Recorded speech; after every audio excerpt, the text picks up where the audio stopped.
We're going to begin in just a moment. Just stay tuned. We'll be with you. Others are joining.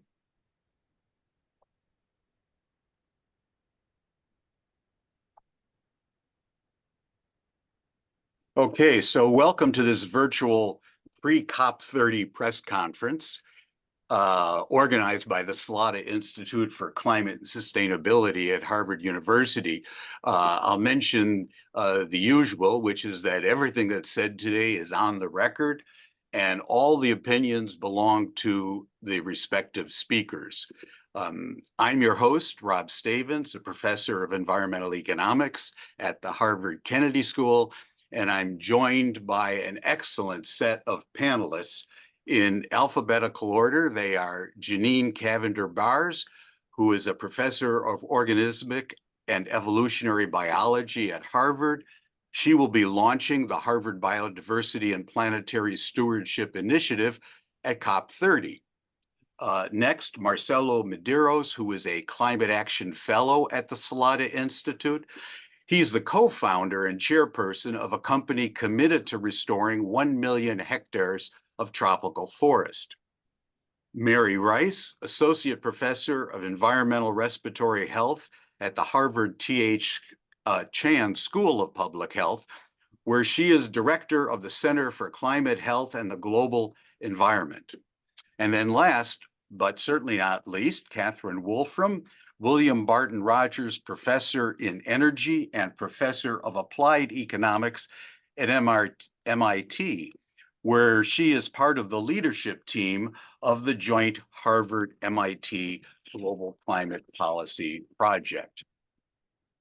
So we're going to begin with each of us on the panel offering a 5-minute or less overview of what we're watching for at this year's COP and or what we're doing at COP30.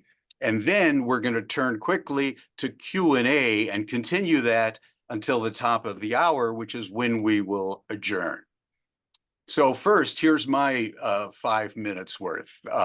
I'm going to describe 4 things that I expect, that I anticipate at or from COP30. The first one is somewhat moderate ambition of the NDCs compared to certainly what many people from the advocacy world would like to see, and also moderated statements. This is partly, but only partly, certainly not solely due to the US Trump position, which I'm sure you're aware of.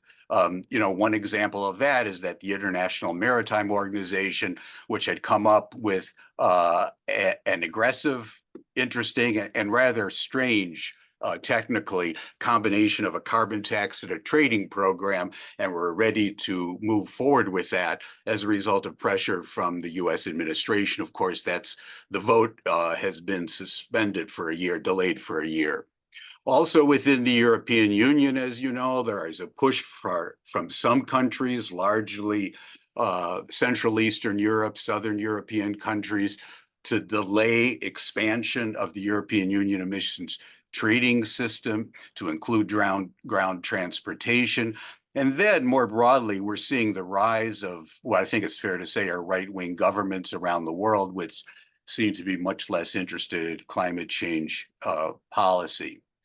Second, I would anticipate lots of talk, but probably more talk than action, but still considerable discussion about contributions to the Loss and Damage Fund and to the $300 billion per year target of the Copenhagen commitment, which is largely for adaptation. And of course, Brazil's favorite, the new Tropical Forest Forever Fund.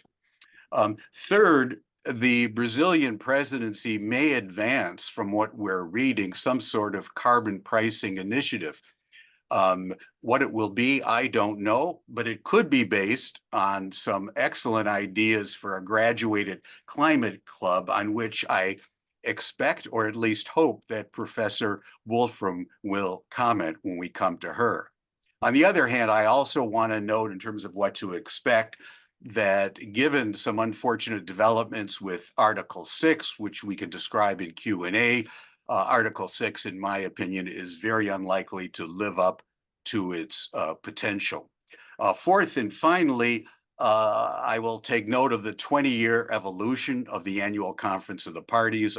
That's the 20 years over which I've been attending these and participating in them, in which we're seeing a heightened role for civil society and meetings of all kinds outside of the official negotiations. An example of that, an excellent example, is work on methane, which happens to be my current research focus at Harvard. And so if there's interest in that in the Q&A, we can talk about that as well. And so with that, essentially a table of contents offered to you, I'm going to turn next, please, to Janine. Hello. So what I will be doing at COP30 is first, I will be introducing Harvard University's new initiative for biodiversity and planetary stewardship. This is an initiative that is comprised of faculty across the university engaged in biodiversity, its origins, consequences for ecosystem functions and services, its relationship to human well-being, and how we do stewardship. So we specifically seek to advance the discovery, detection, and measurement of biodiversity, to assess how changes in biodiversity impact ecosystem functioning and human well-being. We seek to take concrete and verifiable steps to enhance planetary stewardship and to promote cross-disciplinary education to enhance understanding of biodiversity, global change threats to ecosystems, and the role of policy in planetary stewardship. On November 7th in Sao Paulo, so this is not in the blue zone in Belém, but it's coordinated with COP30. We will have we'll have an event on science-informed strategies to advance climate and biodiversity goals. And that will include scientists, government officials, NGO members, and private sector people for important discussion. And then on November 15th in the blue zone, we will be hosting an international panel to consider the intersection of climate and biodiversity. So a central point to make here is that the need to co-manage climate change and biodiversity loss has really become apparent, and the COP30 being in Belém really spotlights this issue. So we have the opportunity to focus on nature-based solutions that contribute to mitigating climate change, including sustaining biodiversity. And both of these are critical to planetary stewardship. So for example, most people recognize the importance of forests. Forests regulate regional climate, cycle nutrients in water, prevent erosion. They provide essential public goods like clean water, wildlife habitat, and recreation. But research now is showing that, including research that I've designed and been involved in for quite some time, that diverse forests store more carbon and are less vulnerable to stress and impacts from climate change than low diversity forests. We know that biodiversity is really the key to adaptive capacity of the living world and to ecosystem resilience, which is the ability to change and recover in response to stress. We know that greater diversity within species enables adaptation to change. And we can talk more about that. But what we're seeing now are clear trade-offs in land use for energy production aimed at reducing climate change impacts, but land use being devoted to energy production versus land for biodiversity. And this is an example for why we need to co-manage the dual risks of climate change and biodiversity loss. So here's an example. Massachusetts is covered by diverse forests. Over 60% of the land is in forest. And since 2010, incentives to put up solar panels have become one of the leading drivers of land use change, resulting in the loss of over 500,000 metric tons of carbon dioxide because of clearing of forests for solar panels. But there are ways to do this if we think about these risks jointly, where we put solar panels on landfills and on rooftops rather than by cutting down forests. The last point I want to make is that on our rapidly changing planet, seeing where and why ecosystems are changing is critical to planetary stewardship. And I want to mention some about spectral biology, which is a rapidly evolving science that enables us to gather detailed information about ecosystems and the complexity of biodiversity across the globe from airborne platforms and from space.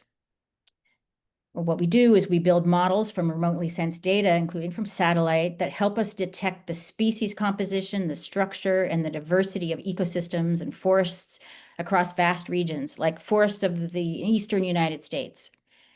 These models are an incredible advance in our ability to monitor forests, their diversity, their structure, and their composition.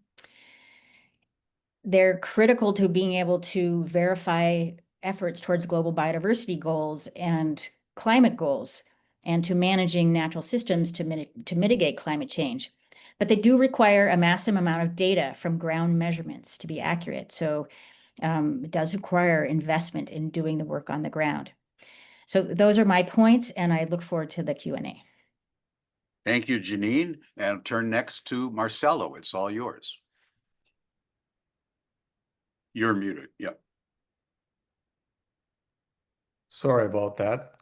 I have three different hats at COP. First, I'm the founder and chairperson of a company called ReGreen, which Rob mentioned, that does ecological restorations at scale. Second, I'm the chair of an initiative called SB COP30, which is an initiative sponsored by the Brazilian government to get business leaders together to show what's working and make suggestions about how to tackle the bottlenecks that are preventing business to be more effective in mitigating climate change. This work group has more than 60 different companies. My work group is Nature-Based Solutions. In this group, we have more than 60 companies from around the world, together with scholars and policymakers. We produced a report on what are the key bottlenecks, the challenges that we have to promote nature-based solutions. So I'm going to be presenting the report and discussing the report with various business leaders, scientists, and policymakers. Third, last but not least, I'm Climate Action Fellow at the Salata Institute, and I'm going to be involved in various meetings and discussions related to my role in within the Salata Institute, which is to convey a group that discuss how can we measure, value, and scale carbon dioxide removals. So those three activities are somewhat related. In ReGreen, for instance, my company is organizing a number of meetings around. Some of them are commercial, some of them are with policymakers, some of them are pre-competitive meetings where we put together people that are doing similar things in Brazil or in other parts of the world to discuss what are the challenges, opportunities, and what we have to do to scale up. With the Salata Institute, I'm also participating with Janine in this discussion, which I think is absolutely key.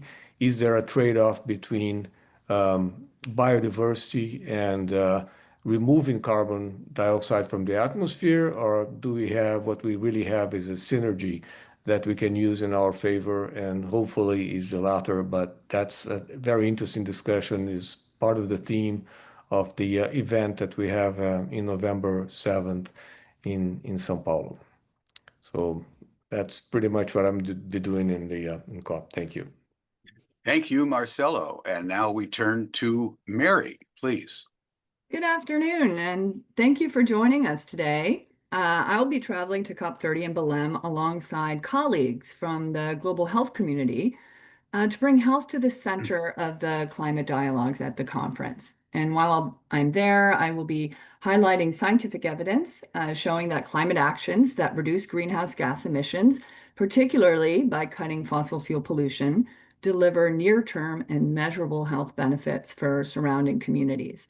And a key point is that these health benefits are not secondary co-benefits, but really among the primary reasons to accelerate the clean energy transition. As a practicing pulmonologist, a lung doctor, and an environmental health researcher, I'm very familiar with how fossil fuel pollution harms the lungs and health of the lungs and hearts of my patients with chronic lung conditions, and also the health of the general public.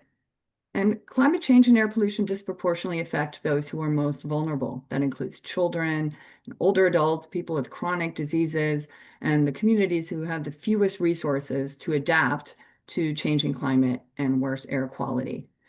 Fine particulate matter and gaseous air pollutants from fossil fuel combustion are toxic and have been clearly demonstrated to increase mortality, incidence of chronic respiratory diseases, and heart diseases around the world in both high and low resource settings. So for example, in Boston, my research has shown that kids who are highly exposed to traffic pollution have worse overall lung health, are 3 times more likely to have asthma than those who are living further away from major roads, and adults who are more exposed to traffic near their homes have more evidence of abnormal lung scarring on chest imaging.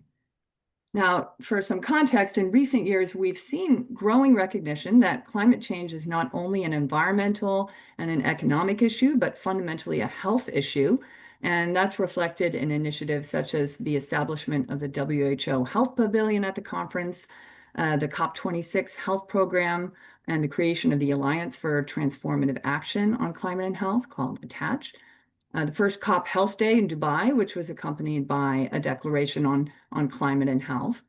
And COP30 in Belém will mark the second time the conference has had a day dedicated to health, and that'll be November 13th. And yet, even as this momentum builds, each COP has also seen an increase in the presence of fossil fuel lobbyists who are seeking to delay the transition away from fossil fuels. And that makes it all the more critical that the voice of the health community be heard loud and clear.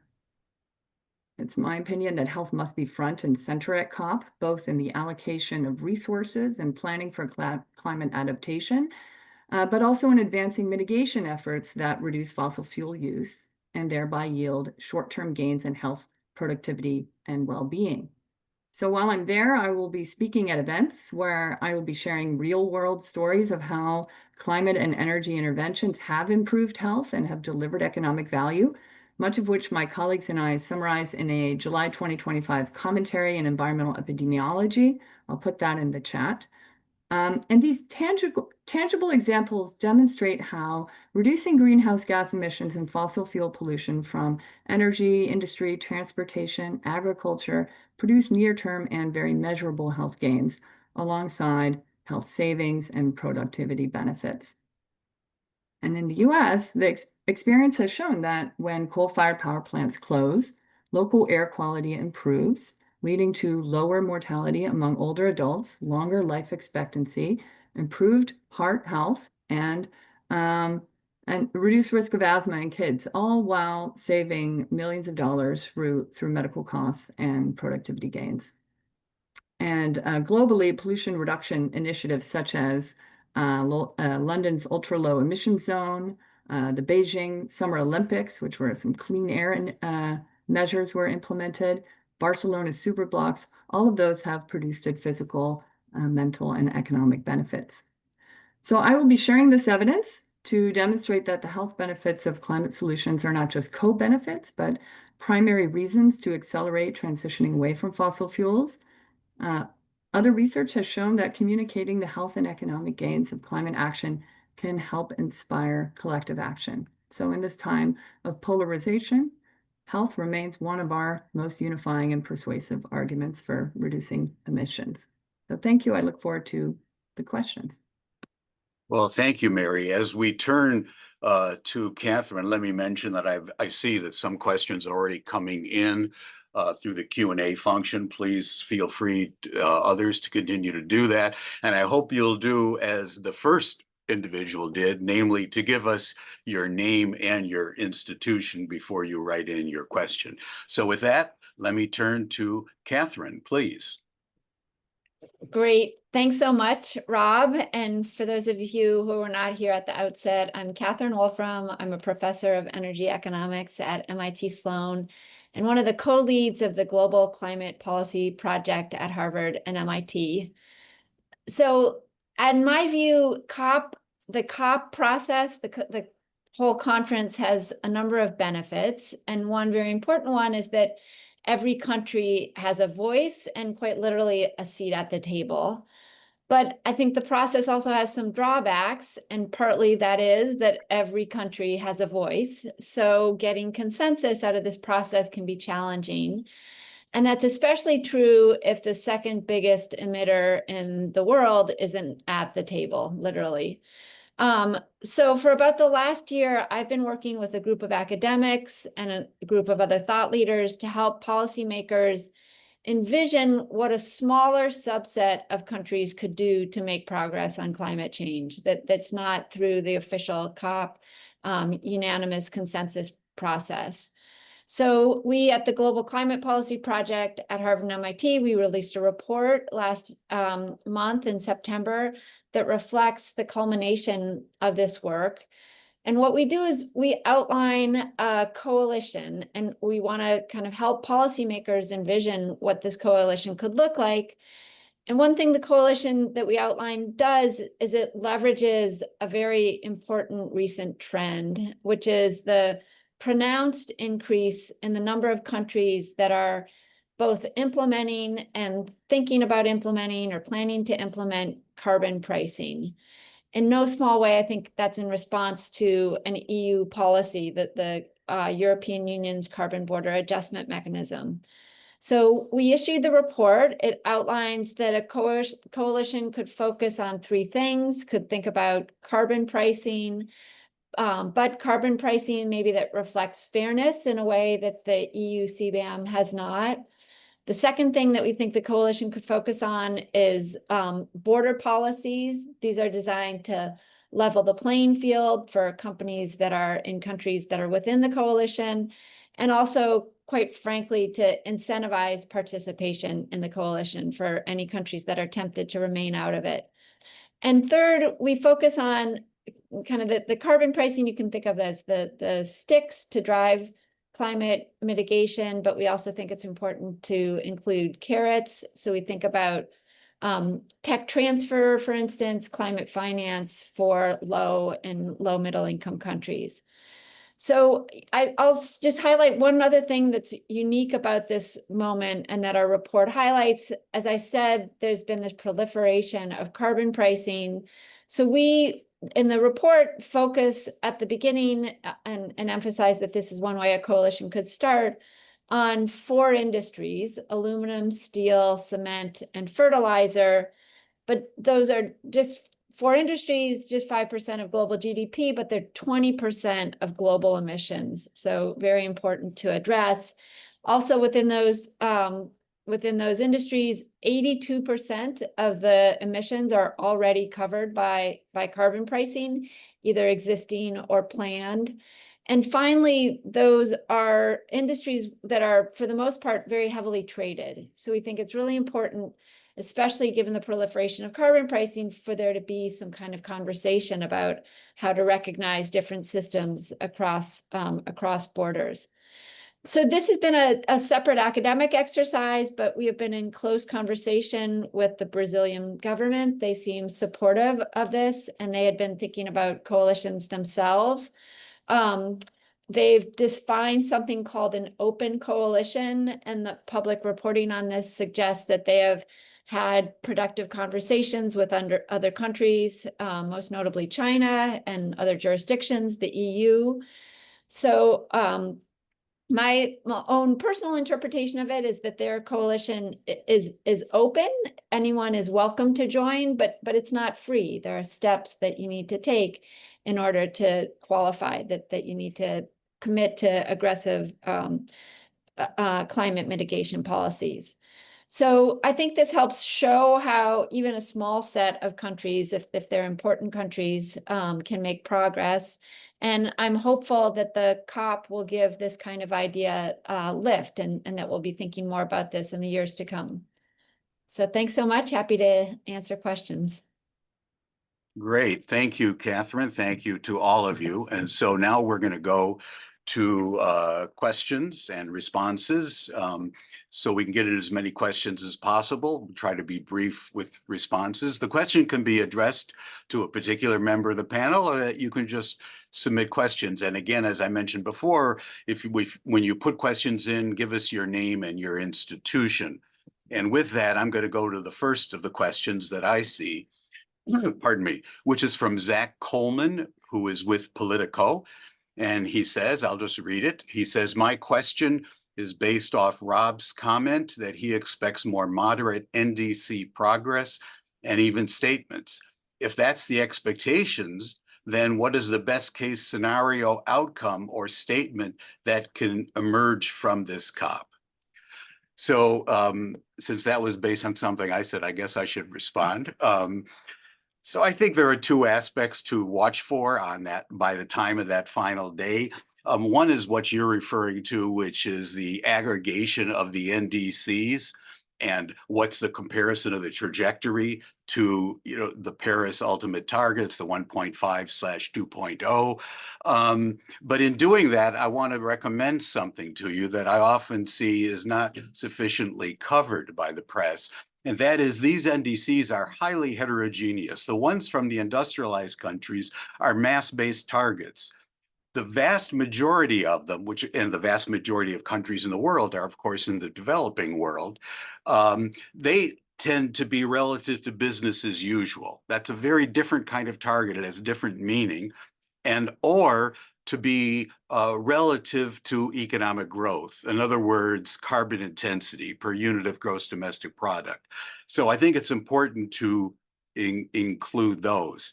That said, I want to emphasize and build off of what Catherine said, which is also part of the answer to your question, is increasingly over time, over these 20 years that I've been engaged, more and more of the action is outside of the core negotiations, which in this case are really about the Paris Agreement. So, Catherine gave an example of something else. I view it, and I think what the press can view is that this is really Climate Expo 2025. That I don't mean that to be cynical about it, but it's an opportunity of a lot of people coming together, and a lot is happening outside of the negotiations. Catherine gave one example. An example that I'll give before we go to the next question is just to mention on methane. There's been tremendous activity on methane over the last 3 COPs. And all of that has been outside of the core negotiations. Some have been among governments, some have been industry consortia with NGOs, but it's outside. So I would urge that when you look by the end of, people want to view it as success or failure of the COP, look at it more broadly. So with that, I'm going to go to the next question, which is for Janine, written by Unknown. And that is, what are examples of how biodiversity-aware forest management can contribute to climate regulation, and how do experiments help us to discern this? Oh, thank you. So there have been, over the last several decades, experiments set up around the globe, including experiments that I have designed and led, where we grow tree species alone in monocultures and together in mixtures with different kinds of diversity. And what has been consistently found, for different reasons, different mechanisms, but what has been consistently found is that when you have more diverse species growing together, they grow more, they are more efficient at absorbing sunlight, at absorbing water and nutrients. They use those resources more efficiently, they cycle nutrients efficiently, and as a consequence, they store more carbon, they take up more carbon, store more carbon in the soil. So all of these experiments that are done in different ecosystems that have different species and are really relevant to a particular biome give us information, guide restoration efforts that are part of the global biodiversity targets, but can also help increase carbon sequestration towards nature-based solutions and climate mitigation. The other thing about more diverse forests that we see experimentally is they're more stable and more resilient, meaning that when a drought hits or an intense heat event happens, flooding happens, they recover more quickly because different species have different capacities to recover, respond, resist change. And so when you have many species together, the whole forest recovers better. They also help buffer stress. So they buffer extreme temperatures and extremely low humidities. So the combination of species makes all of them do better. And that's just a phenomenon that we've been observing and a reason for maintaining high diversity in forests. Great, thank you for that, Janine. The next question that's come in is for Mary, and it is as follows. You mentioned that you feel it's important as a healthcare provider to make sure that health is front and center at the COP. As a pulmonologist, how has climate change actually affected your own practice of medicine? Or for that matter, your own patient's health? Have you had to make any changes to adapt to this? Thanks, Robert. That's a good question. And yes, I see this clinically, routinely, and I have adapted my practice. To give you some examples of how the changing climate is affecting my patient population in Boston, most of whom have chronic lung conditions like asthma, COPD, pulmonary fibrosis. So one of the big ways is the pollen seasons are starting earlier. They're lasting longer into the fall. The concentrations of pollen are higher as a result of the higher temperatures and the higher concentrations of carbon dioxide compared to the past. And that leads to worsening allergy symptoms and can exacerbate asthma for many of my patients with allergic asthma. And so what that means clinically is people are reporting symptoms earlier, asking for medication earlier, and then and that means more prescriptions for those conditions. Another one is extreme heat, which puts more stress on the heart and lungs, especially for those who are already frail with a chronic disease. And so we are seeing an increase in heat-related breathing difficulties, especially my patients who have to lug around supplemental oxygen, for example. For them, it's really difficult to deal with extreme heat. And another less common example, but I still do see it in my practice, patients being exposed more to mold after flooding, and even in Boston, wildfire smoke, because smoke really travels thousands of miles, and we've had some poor air quality days as a result of wildfire smoke, and that can trigger respiratory symptoms. So some of the ways that influences patient care, I routinely counsel my patients about using air purifiers. Air purifiers reduce smoke, they reduce combustion-related pollution, pollen. I counsel them on staying cool during heat waves and monitoring air quality.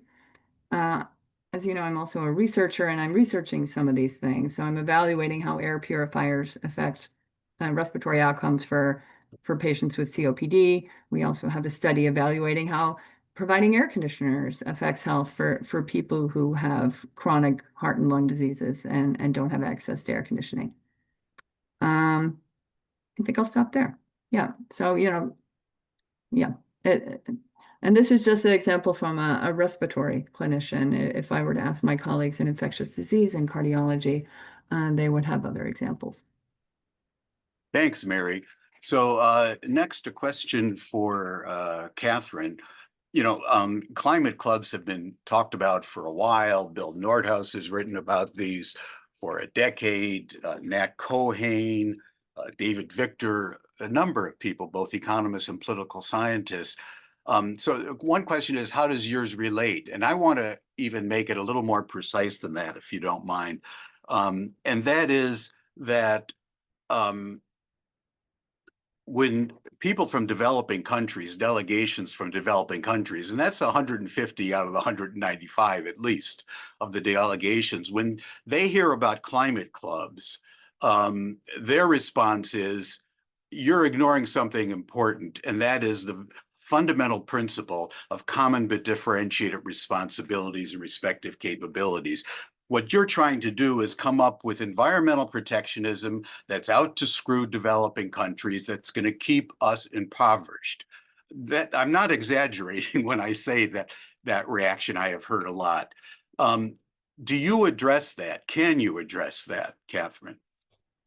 Yeah, thanks for raising that. I mean, I guess first I will say that you're absolutely right. Lots of people have been talking about climate clubs. We decided to call it, and in part this was in consultation with people from emerging market and developing economies, we decided to call it a coalition instead of a club, because club has kind of these connotations of exclusivity, and we think the coalition should be something that every country has an incentive to join and wants to join.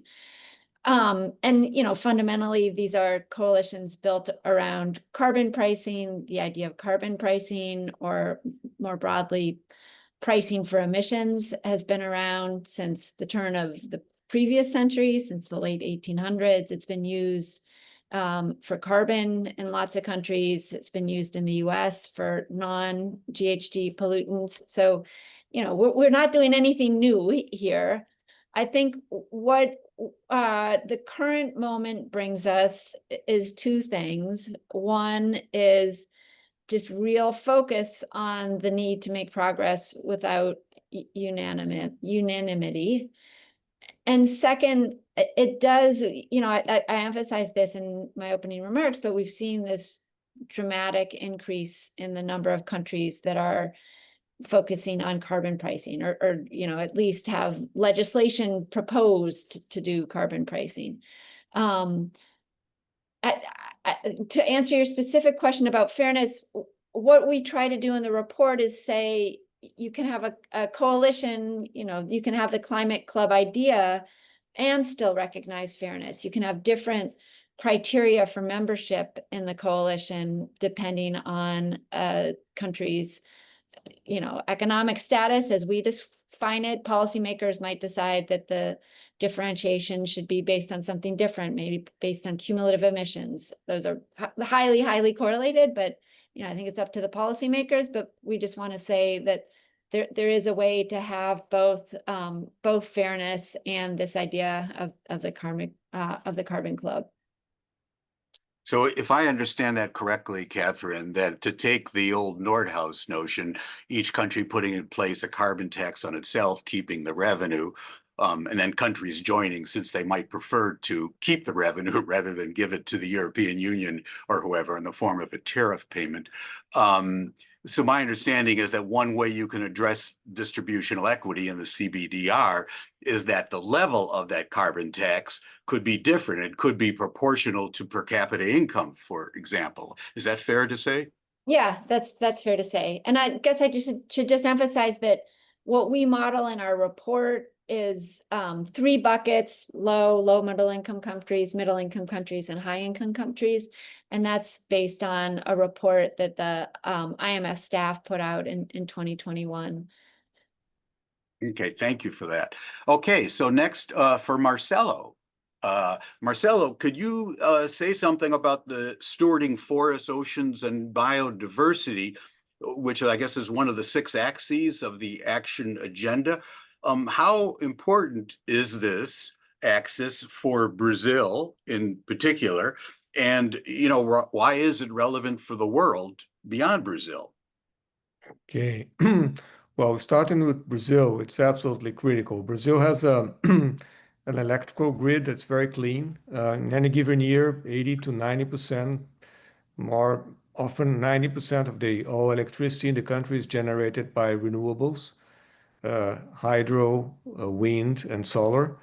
A little bit by nuclear power, and just under 10% by non-renewable energy. So a very clean grid. The industrial carbon footprint is very small. And what makes the bulk of emissions in Brazil is agriculture and land use. Also Brazil has 8,000 kilometers of coastline. So oceans and forests are absolutely critical for Brazil in terms of counting our emissions and our effect on the on climate. We have the largest tropical forest in the world, which is probably the one of the most biodiverse forests in the world. So in terms of biodiversity, also Brazil has a big responsibility. And we have the largest tropical forest in the world side by side with what's possibly the most dynamic agricultural sector in the world. One of the largest exporters of many of the commodities, agricultural commodities. So there is a lot of, on one side, a lot of tension, on the other side, a lot of responsibility. So that's very, very critical in Brazil. How do we deal with forests? How do we deal with the oceans? If you move to why the world should care about this, land use related emissions are the second largest cause of emission after fossil fuels. So solving this is critical. And on the other hand, the only scalable and ready technology that we have for carbon dioxide removal is nature-based solutions. Right now, forests are the only working proposition, the only way in which we can remove carbon dioxide at scale. And next candidates are the oceans, which are also nature-based solutions. And Brazil is very connected to both of them. So that's not a coincidence that the COP is being held in a city right in the Amazon. I think Brazil had this notion right at the beginning, so it wanted to have the COP in the Amazon to bring this subject to the front line of the discussions. And inadvertently, I think they also brought a second subject. It's very, very hard to manage the relationship between people and intact ecosystems, forest, tropical forests in particular. So I think people going to COP are going to not see not only the beauty and how majestic the Amazon forest is, but they also going to witness firsthand the difficulties of having lots of people living at the edge of a forest like the Amazon forest. So, and this goes to the question, how do we deal with all this? It's one of the axes, and I think is a very important one. Thanks, Marcelo. So the next question seems to be for me. What do my years of experience suggest about the COP? Well, a couple of things. One is that I think it's best to think about it as a marathon, not a sprint. And it's a strange sort of marathon. It's a relay race. The question is whether or not the presidency of this COP successfully passes on the baton to the presidency of next year's COP in Adelaide, Australia, or Turkey, apparently, wherever that might be. The second thing that I've observed more and more and more is that a lot of what's interesting is outside of the negotiations, certainly what's outside of the plenary sessions. And in fact, it could be what's most important for the COP might take place 8,000 miles away, as it did in Sunnylands, California, in the Biden-Gigi meeting that took place, which turned out to be extremely important for the COP and its proceedings. And, finally recognize this is a bottom-up, not a top-down process. It's the whole notion of the Paris Agreement, the whole design of it is that the NDCs, what countries do, are not negotiated among themselves. That's the way Kyoto was. But it's not that. It's that they simply state them. And they're not legal commitments. They're posted on a website of the UN. They're not part of the Paris Agreement. They're not even part of the accompanying decision. They're simply offered up. And because of that, they're tied very closely, this is the intention, to domestic national circumstances and political realities. And they're then brought to the COP. The COP is not telling the governments what to do. The governments are bringing these to the COP. And that's why I compare it to Davos, not to WTO, true negotiations. So next I have a question for Janine. Janine, could you say a bit more about how you train spectral biology models? Yes. So spectral biology is a term that really gets at all the ways that we're picking up signals reflected from surfaces like rainforests, like deciduous forests.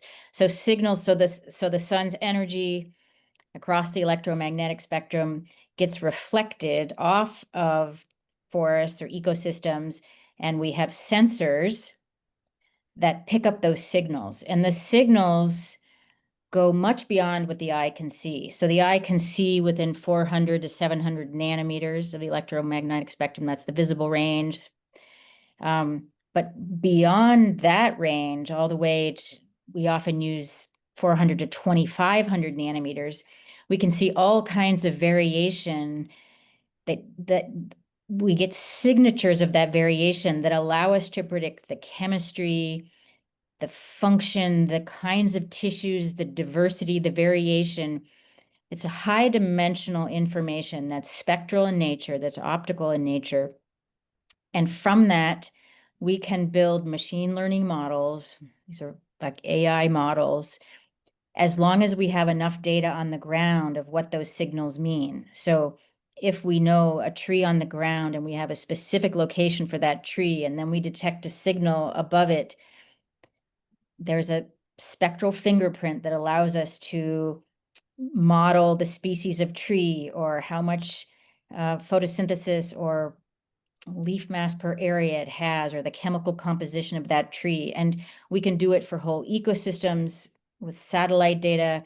When we have enough remotely sensed data and enough ground-based data to predict the ground-based information, diversity, composition, structure, from the remote sensing data, that we can get accurate models. And then we can use those models over large spatial extents to map what is actually going on in that system. Is there forest there? Is it diverse forest? Is it intact? How much diversity there is there? Which species and lineages are there? Does that make sense? Yeah, no, that's very helpful. Thank you, Janine. So a follow-up question to Mary. You emphasized quite rightly, of course, the importance of human health consequences, partly because of the fact that when you're addressing climate change, you might be reducing coal. You might be switching, the result might be switching from coal to natural gas, to renewables, even nuclear power. And that therefore there'd not only be reductions of CO2, but a whole host of pollutants that come from coal. A very important one, of course, is small particulates, PM 2.5. Just to say how important this was, and then I have a question for you about it, is that I did an analysis of the proposal from the Obama administration for a climate policy that passed the House and actually didn't get a vote in the Senate.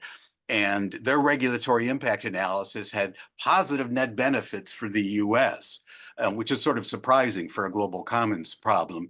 But it turned out that in their own regulatory impact analysis, which they filed with OMB, 94% of the monetized benefits of this was the cap and trade system, 94% were due to what are sometimes referred to as correlated pollutants. And when I say 84%, I was only counting up the PM 2.5 impacts. So my question for you, that's a case in which a policy was going to result from a change from coal to other stuff. What if we're talking about a country that doesn't have reliance on coal, that has high reliance on, let's say, natural gas, another fossil fuel, and it's going to be reducing natural gas, going more to renewables?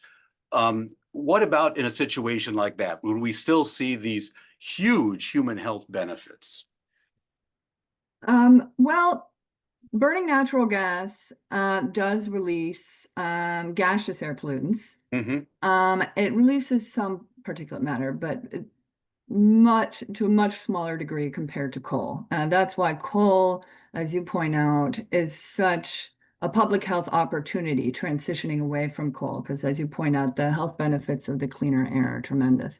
But natural gas also has health consequences.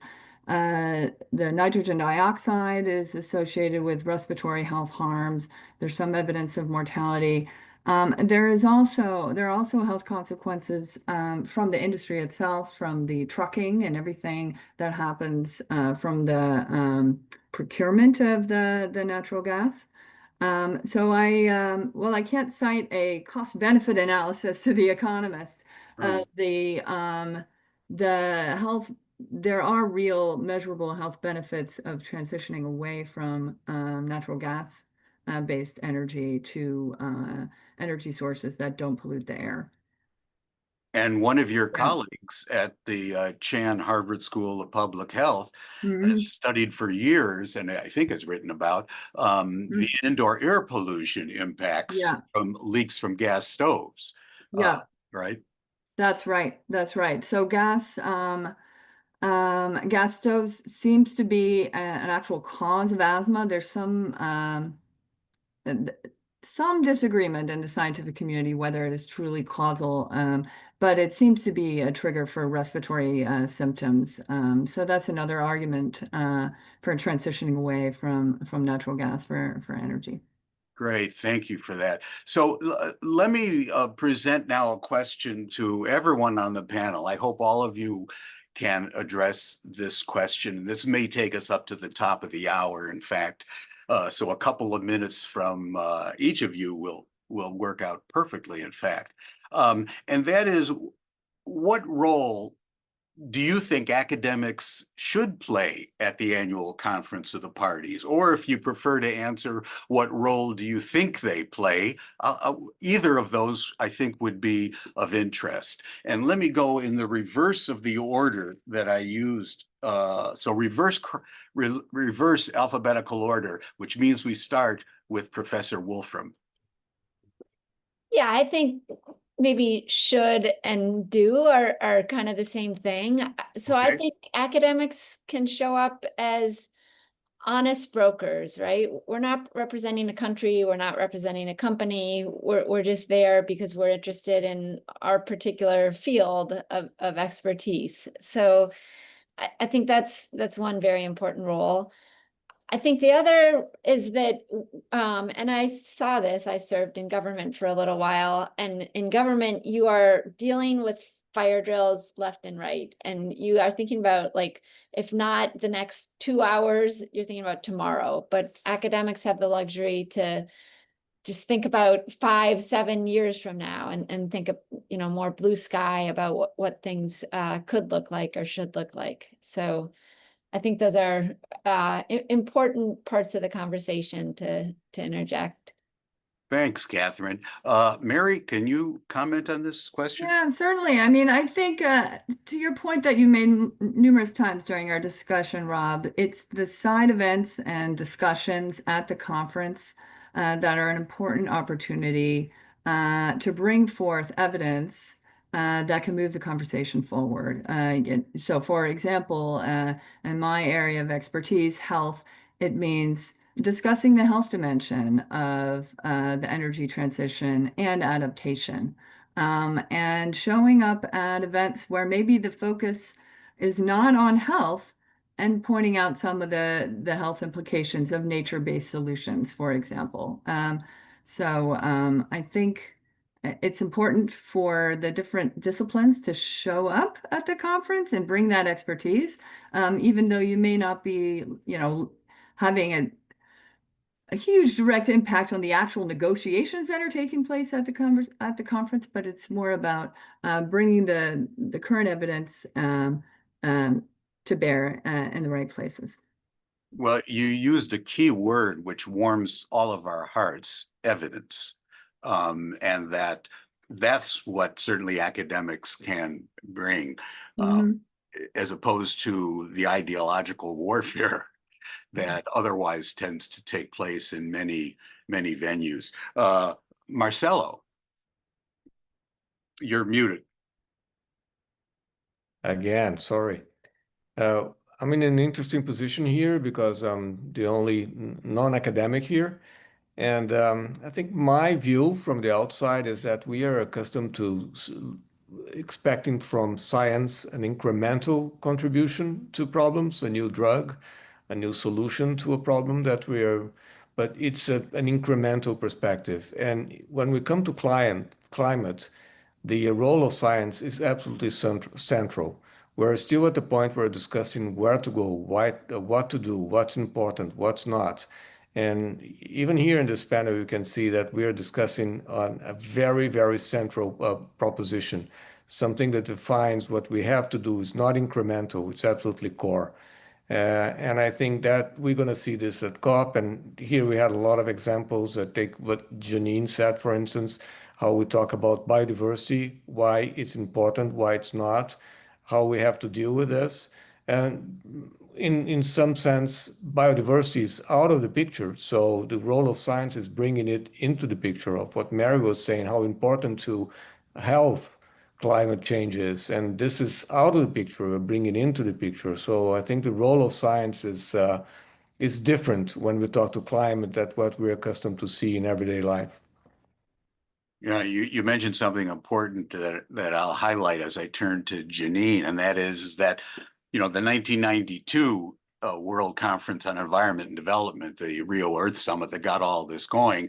Out of that came two conventions, two agreements. One was the United Nations Framework Convention on Climate Change. These COPs are part of that. But as Janine knows well, there's another convention that came out of it, the Biodiversity Convention, which has also had COPs, although fewer in numbers. And you're pointing out that, in fact, and Janine has often pointed out, that there are relationships, however, between these two, and they need not be stovepiped. So with that, Janine, role of academics. Yeah, so I mean, scientists, academics are good at deciphering, pinpointing, and explaining the issues, the problems, explaining the mechanisms by which solutions can work. We're good at providing observations of how systems are changing and presenting options. It's not really the role of the academic to have impose values on what should happen, but to say, Right. if you do this, this is likely to happen. But we can also play a role in linking knowledge to action at the COP because we have such an opportunity for networking. We can discuss with practitioners who are doing work on the ground to implement solutions and explain or offer how a potential solution could work, what the risks are, what the potential benefits are. We can build partnerships to link knowledge to action and provide thoughtful analysis of solutions that appear to be emerging as good solutions, and also build bridges between these COPs. It's really emerging from the science that we understand that biodiversity and climate change are intimately related. Janine, your two-part commentary there on the role of academics does remind me of the watchwords of the Intergovernmental Panel on Climate Change, the body that's supposed to inform, in a sense, the COPs. And that is the IPCC reports should be policy relevant, but not policy prescriptive, that those are political decisions. So tremendous thanks from me to Mary, Catherine, Marcelo, Janine. As I see you on my screen, I wish you were in person, but this is the way we are doing this. And also our thanks from all of us to all of you who are participating via the press. Please follow up as you feel free with any of us who have been on this call, or just go directly to the Slada Institute for Climate and Sustainability at Harvard University. And we look forward to seeing you, whether in Brazil or somewhere else. Thank you, and bye-bye.